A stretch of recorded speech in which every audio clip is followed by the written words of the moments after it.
Studio. President's State of the Union tomorrow night. The two people to my left are going to be there. One is Congressman Tsongas. You're there every year, but this guy to your left, he's never been before, and you're bringing him down. Mayor Dan Rivera of the city of Lawrence. Great to see both of you.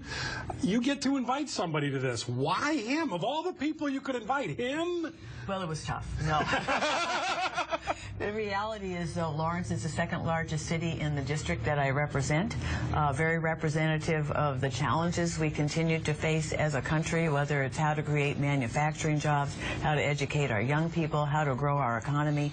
And Dan, as a newly elected mayor, seemed like it was great to have him there to hear what our president has to say about how he plans to move us forward. Even if you had plans, you had to go once she called, because she played a big role in getting you elected, right? Well, she was really smart in who she picked to go, but also who she picked for the mayor's race. So we're really excited to two for two, right? Absolutely. Are you going to behave yourself down there? I mean, you're on her ticket, so. Absolutely. I will do as the congresswoman asks, as she always does, as our constituents ask. So we're very, very excited to go. And who knows what could happen? It's always a good thing to watch. Not necessarily you're going to meet him, but were you going to bring some Tripoli down just in case? Maybe I may have some Crispellis? A little bit. Maybe not a Crispelli in the pocket, but something like that. This is exciting. They'll frisk you, so you gotta be careful. Yeah, be on your best behavior. But Lawrence is going to be in the House. That's a good thing. Absolutely. Just another way that we're just trying to change the way people perceive Lawrence. And, it's funny that the congresswoman talks about bringing back manufacturing. We feel that Lawrence is one of the few cities that can actually bring things back. We're the only ones with the infrastructure, so can fill those mills with some of that manufacturing, and if the president says the right thing, who knows, it may come faster. Yeah, I read in the Eagle Tribune over the weekend, you said a lot of the themes that the president is going to be talking about relate to Lawrence as much as any city here in Massachusetts, at least, so it does make sense. Well, how you grow our economy, how you foster a middle class, how you create economic opportunity, how you advance and continue manufacturing. Lawrence is home to New Balance and Polartec, two robust manufacturing entities in the Commonwealth, and so really have a story to tell about what is possible. These New Balance on these feet? Yes, I didn't plan that, but it's great. Right in Lawrence. It's really quite an opportunity to be in the room with virtually all of the United States federal government and all those leaders, and it reminds us how fortunate we are as a country to have the system we do.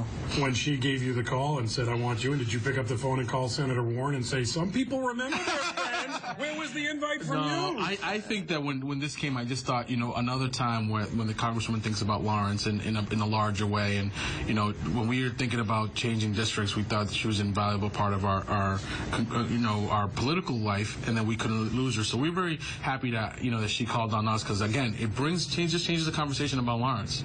Look, let's be honest about it. Lawrence is not going to change overnight, and it's not going to get better overnight. They need the Congress to remember them and to stay focused on those guys. That's where you come in, and you're doing that. I mean, I know this is symbolic, but it does mean something. Well, the federal government has to be an engaged partner, so whether it's on the policy level and that which we enact legislatively, but also on a personal level, is something I feel very strongly about as a member of Congress, that we engage with our community.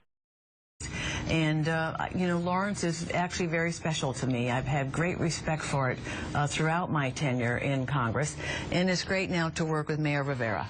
Let me I can't let you go without talking about two issues. Number one, the mill fire. I know there's a little bit of an update on there. Where do we stand there? Well, basically, we're going to continue to go after the mill owners, and I mean, not just for this property, for any mill owner who's got a property that's been dormant and caused a blight on our community.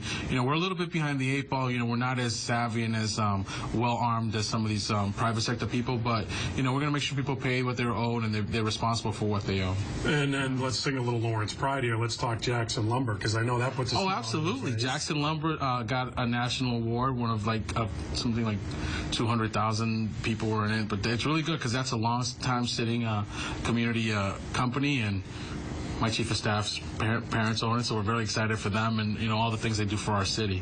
But also, you got to say Central Catholic won the the statewide football team too. So we're doing good up in Lawrence. Y'all should come down. Yeah, or come up, as the case may be. What can he expect tomorrow night when he goes down to D.C.? Well, a lot of hoopla, a lot of excitement in the room, a lot of partisanship. Does he have to stand every time, or can he just lay low? I think he can lay low up in the gallery, but Dan could do whatever he likes. But the reality is, it's a great moment in the cycle of our democracy. At some point when the president pauses and for once they're not cheering, you're going to, Lawrence! Lawrence, are you going to give a little shout out? I may not. I think that's probably wise. I may whistle, but I may not just stand up. Give it one of those. Yeah, a little bit. Mayor Rivera, great to see you as always. Have a great trip down there. I appreciate it. Nikki Tsongas, great to see you. Great thinking on this one. Well done. Thank you. We're going to take a break. Much more to do in the Fox 25 Morning News when we come back. Stick around. The Beacon.